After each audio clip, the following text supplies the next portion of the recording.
Assalamualaikum warahmatullahi wabarakatuh. Perkenalkan, nama saya Nur Amelia.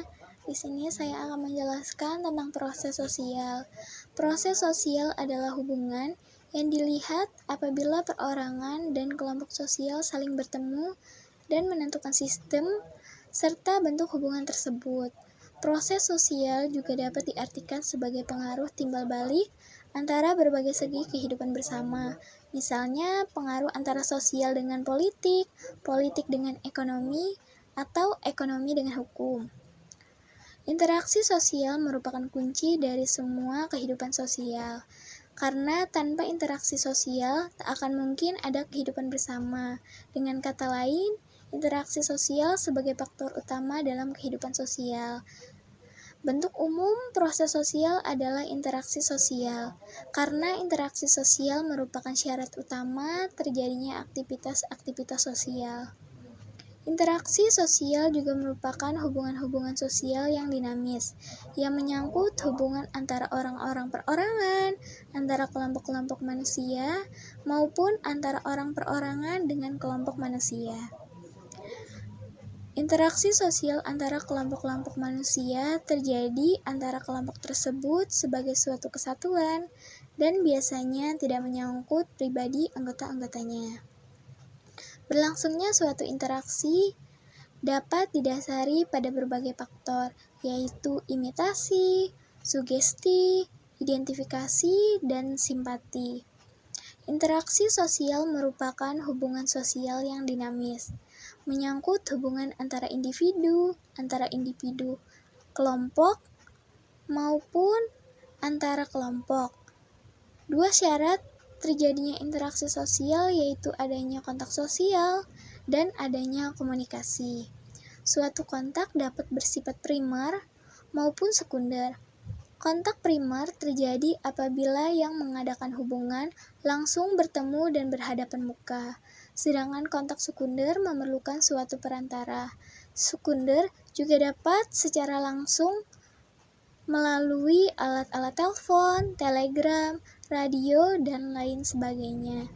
Dengan adanya komunikasi tersebut, sikap-sikap dan perasaan suatu kelompok manusia atau perorangan dapat diketahui oleh kelompok lain. Hal itu kemudian merupakan bahan untuk menentukan reaksi apa yang akan dilakukan. Secara fisik, kontak baru terjadi apabila adanya hubungan badaniah. Sebagai gejala sosial, itu tidak perlu berarti suatu hubungan badaniah, karena dengan adanya perkembangan teknologi, orang dapat menyentuh berbagai pihak tanpa menyentuhnya. Dengan kata lain, bahwa hubungan badaniah bukanlah syarat untuk terjadinya suatu kontak.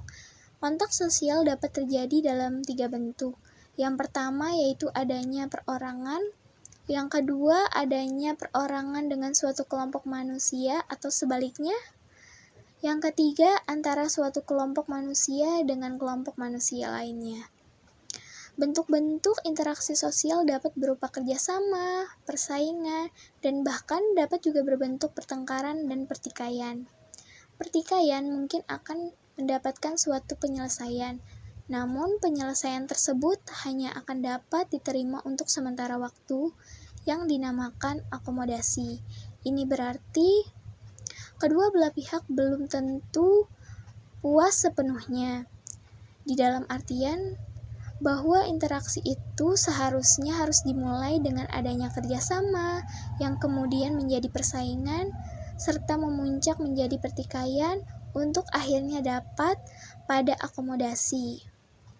Sedangkan menurut Gilin mengadakan penggolongan yang lebih luas lagi, yaitu menurut mereka ada 2 macam proses sosial yang timbul sebagai akibat dari interaksi sosial, yaitu adanya proses asosiatif, yang mana antara lain adanya kerjasama, akomodasi, dan asimilasi.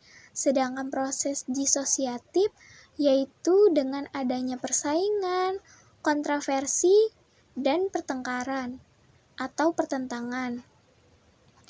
Cukup sekian pendapat saya. Wabillahi taufik wal hidayah. Wassalamualaikum warahmatullahi wabarakatuh.